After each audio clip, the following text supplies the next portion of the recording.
What's up, YouTube? How's everyone doing? It's your boy Reg in the building.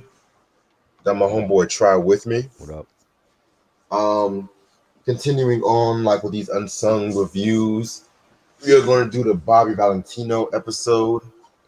An episode I low key have no reason to talk about on this channel because I am by none a Bobby Valentino fan, but I am a fan of Unsung. And there's been certain artists where I never really cared for their music, Right. aka Montel Jordan, that they've had good Oh unsung wow. episodes. I mean, I like Montel Jordan's music, but I'm not like a diehard fan. Like I just Right. prefer his first album to be real. But that's I'm Mhm. gonna save that when we talk about the episode too. Mhm.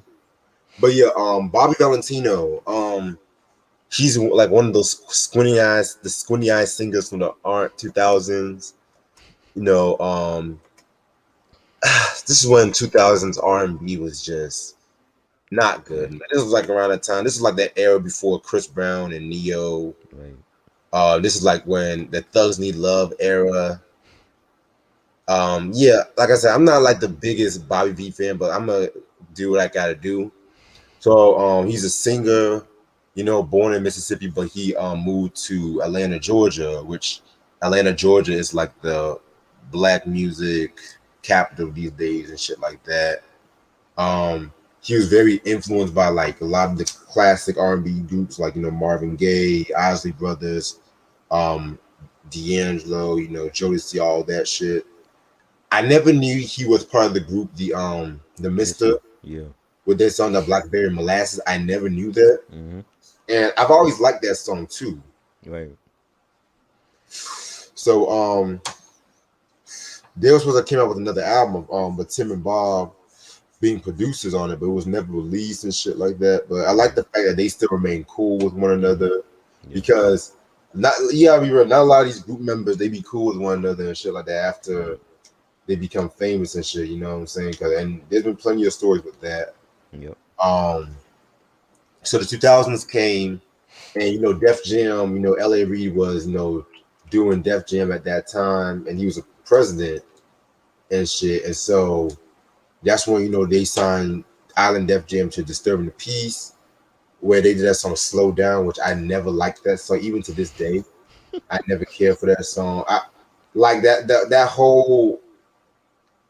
I don't see that's another thing too. Like about the 2000s, like they tried to be all ethnic, like be all. How can I put like what they explained the Asian Mhm. sounding beat, and it was just kind of Right. like I didn't really care for it to be real with you, and I'm just being perfectly honest. I never cared for that track. Mhm. Um, and yeah, like I said, he was very successful like in the 2000s. I think this first two albums was very good, but then he got dropped from Def Jam, because like Def Jam, and I remember when Def Jam like dropped like a lot of their artists around that time too and shit too. And so that's when he became independent.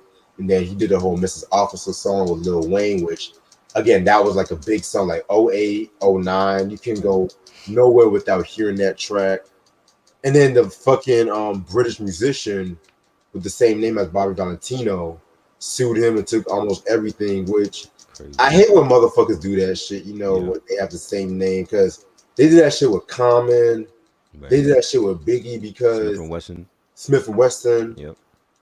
Who else? Who else? Like a lot of people they do that shit. And even the motherfuckers that you ain't never heard from. Like I just was like a violinist Right. and shit. So yeah, man. And so next thing he's still doing independent and shit like that. Um, yeah, like I said, this was just like a run of the mill episode. He did get in trouble because he didn't want to pay like a prostitute. And how you gonna videotape yourself running away from a I don't prostitute? even remember that.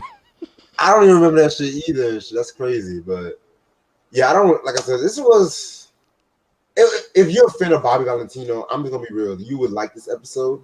But what did you think about this episode? I'm just gonna be I real. actually thought it was good. It was a good episode. I never listened to none of his albums. I remember the songs because I was a big 106 in Park watcher at that point, and R&B at that point was not good in the 2000s. I know I've been on other R&B related podcast, and they swear that the 2000s R&B was good, and I'm like, I beg to differ because Hell no. other than like a few artists like Alicia Keys and Jill Scott, R&B was not good during that time, and Neo Soul pretty much saved R&B that decade. I'm right.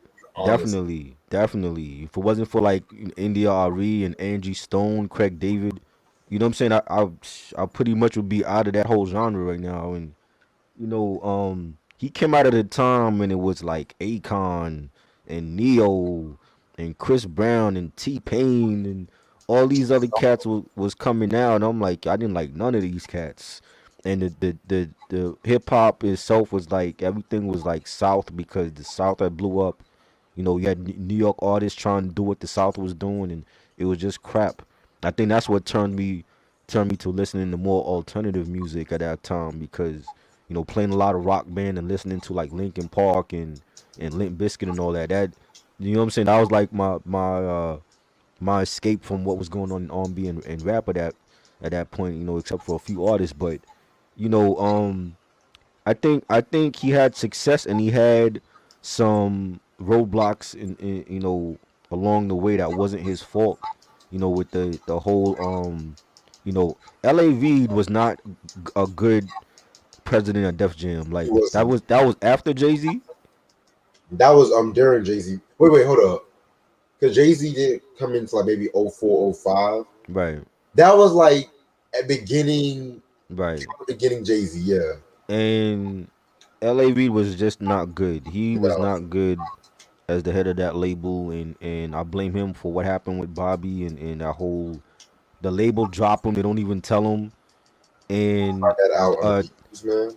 they didn't want to and then he blows up, and then this other artist overseas comes out of the nowhere and says, oh well, yeah, that's my name, and they still went ahead and printed his second album with the name on it, and he had to end up paying the other artists. I blame all Def Jam. That's all Yeah. LA Reid for letting that happen. And you know Mister, I remember that song. I never heard the album. I remember when it came out, but again, that song was all over BET at that time. I used to see the video a lot, and I feel like with a lot of the Atlanta artists, not just in R&B but in rap, I don't think mainstream America was ready for some of these artists coming from Atlanta at that time, like Arrested Development and Goody Mob and Mister. They wasn't ready for that's the gates to open up from the south at that point. That's why like some of those artists down there got heavily slept on. You know what I'm saying? Like now in this time, like they would have blown up, but back then I don't think they were ready, and I think that's what happened with Mister. Like they suffered because the number one, they were too young and they were singing about stuff that was probably ahead of they time, they age, and just coming from where they were coming from, mainstream America wasn't ready for them. They wasn't ready. You know what I'm saying? Like Boys to Men coming from Philly, people was ready for them. New Edition from Boston, people was ready for them. But a R&B male group from a young one at that coming from Atlanta, they just they wasn't ready. You know what I'm saying? And it's unfortunate, but I want to hear the Mister album. I never heard it before, and it's probably some really good R&B on that unfortunately got slept on because of their age or whatever, and they probably the label probably felt like, oh well, they should have been doing some teeny bopper shit, and what I'm saying, not everybody could be like B2K or immature, so God. um and then like when Slow Down came out, I liked the song. I heard it too much again because of 106 in Park at that time. You know what I'm saying? But I remember this song, and then like him going over to DTP and being on Pimping All Over the World. That was a big song. They played that to death. You know what I'm saying? Like he had some hits. Tell Me with Lil Wayne, and this is when Weezy. This is before Carter 3. So Weezy wasn't even really big yet. He was still hitting the mixtapes at this point. And that was a good collab, and you know it was just like and then Bobby was just balling. Like he got a couple hits and he was spending like crazy and buying couple houses and cars and jewelry, living that lifestyle. And then he had to end up after they say that, like the bad shit is coming. Like okay, the all this comes out of nowhere, and he had to end up paying him, and he was feeling down and out, and you know, he ends up leaving DTP, and then getting another deal, and like he persevered through that. He persevered through it. Like most artists probably would have been gone. You know what I'm saying? But he persevered through that whole drama with Def Jam and DTP, and came out again, and been on some bangers. He end up on the Wheezy Mrs. Officer. That was a big hit from Carter 3. I remember that joint, and they still played. Actually, they still played, and you know, he been on some joints, and the thing with the what was it, like some escorts he was with? Yeah, I don't even remember that. I don't remember. I wasn't like that's probably was on World Star, and I don't even remember seeing that joint. But I mean, it's not the worst thing for an artist to do. There's been other artists have done worse than him, so he was just living that lifestyle. You know what I'm saying? And you know, is he one of the is he a good singer? I don't know. I've never listened to none of his songs. I mean, just by going off of the, sometimes you can't really tell off of the hit records. Sometimes you got to really listen to the album to really tell if these artists can sing or not. You know what I'm saying? Because the hits are just tailor made for radio. So, but I don't, like I said, like I wasn't listening to him, so I remember those songs, but I wasn't like rushing to buy his albums like that. You know what I mean? So, but I mean, I just feel like he got railroaded because of the, like, label drama, and he had two different like label deals. And most artists, like this artists that have label deals, and they don't even look after the artists on their own label, let alone be able to get like two label deals from another record label. So they obviously they felt they saw something in him, like, yo, like this dude really got talent. But then after a while, he was like trying to do everything like what everybody else was doing on the radio, and that's what he messed up as. Like, you can't, like, this is what these artists, a lot of them don't sell because they get caught up in trends and trying to do what everybody else is doing. You not Drake. What Drake do is what Drake do. You can't Everybody can't be Drake, and everybody can't be Ty Dolla Sign. You know, and I think that's what happened. And you got caught up trying to do what was trendy in music, and you had like three other albums and nobody even know about it. So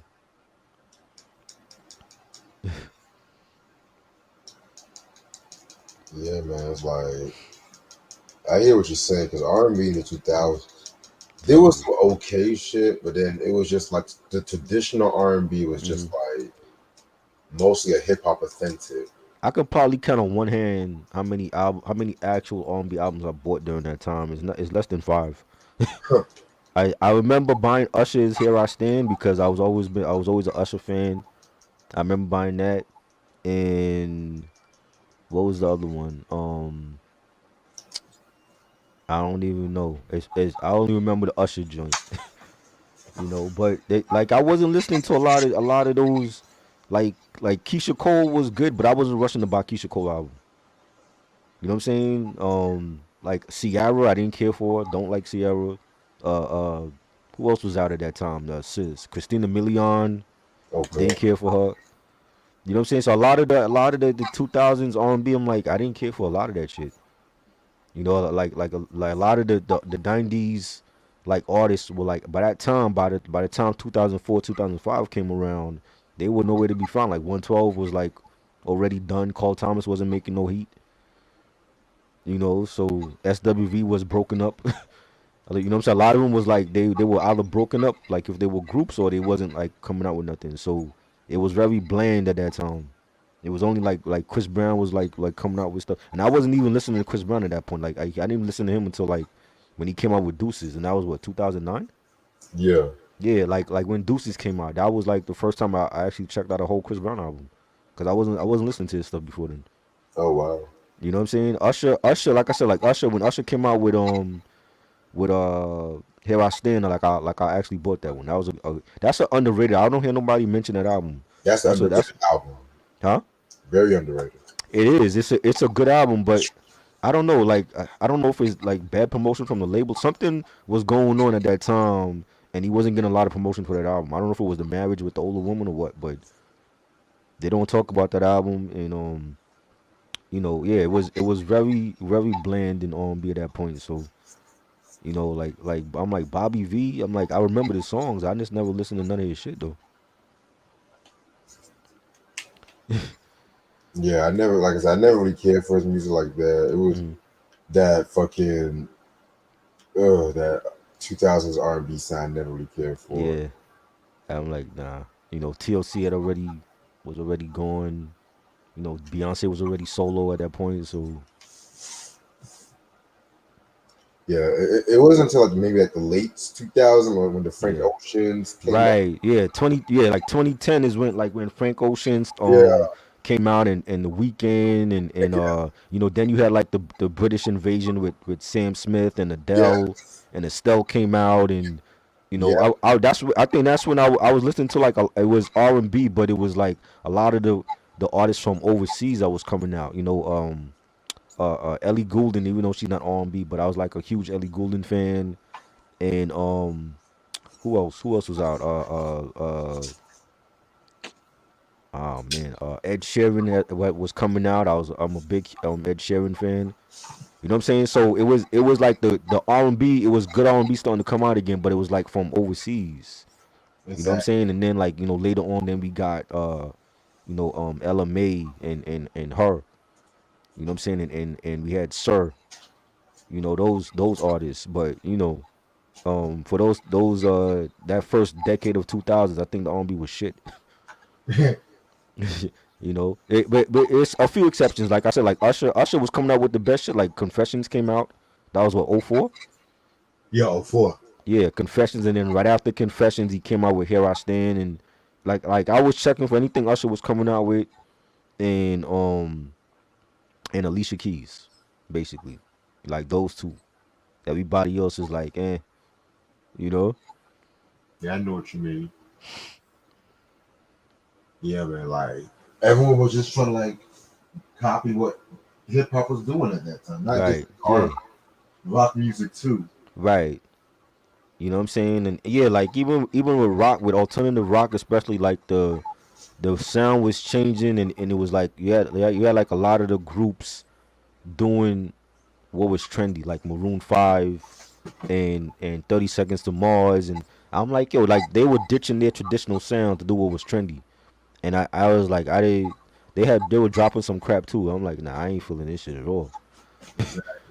You know what I mean? So it was like a weird time. And then you had like the era when the DJs were coming in, the David Guetta and the VC, rest in peace to him, and Calvin Harris. You had that whole EDM era coming in, and like a lot of the R&B artists were like like switching up their sound to fit with the EDM crowd or whatever. Trash. You know what I mean? So it was a weird time. It was a weird time for music. For that like last 2 decades, I want to say. Yeah, yeah. But at the same time too, music, good music always comes in a cycle. You just have to find it. Right, right, true. Some you gotta go through like a decade worth of shit to find some gems. You know, I feel like that's happening now too with R&B. It's like we going through another cycle of shit with an exception of like a couple artists, but it's not a balance.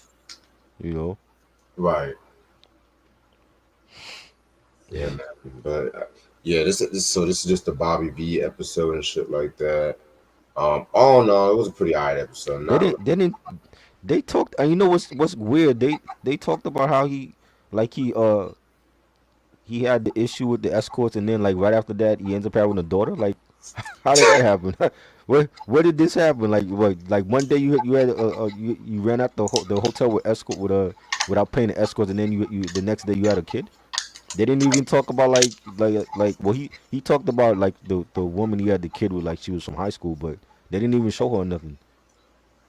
Yeah, the way how Unsung edits that episode sometimes can be sometimes. Yeah, I'm like, how did that happen? Like, How you go from him walking out of running out of the hotel without paying escorts, and then he end up having a daughter?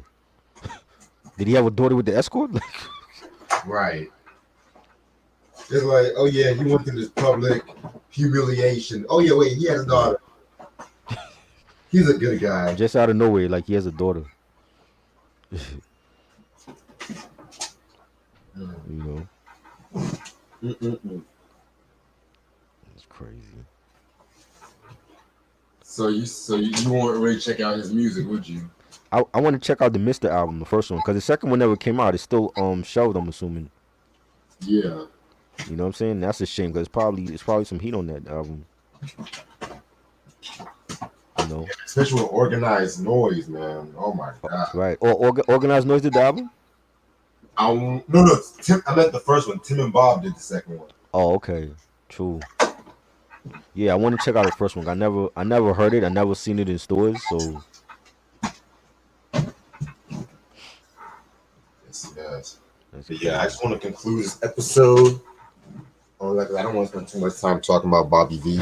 But yeah, this has been a very good episode, bro. You're gonna get like 200 views on this one. Right. They're like, review his album and shit. Oh Lord. Shit, but yeah, I hope you have a good night. I'm gonna All right. definitely text you later, all right? All right. Cool. All right. Peace, everybody. Hope y'all subscribe and like this channel.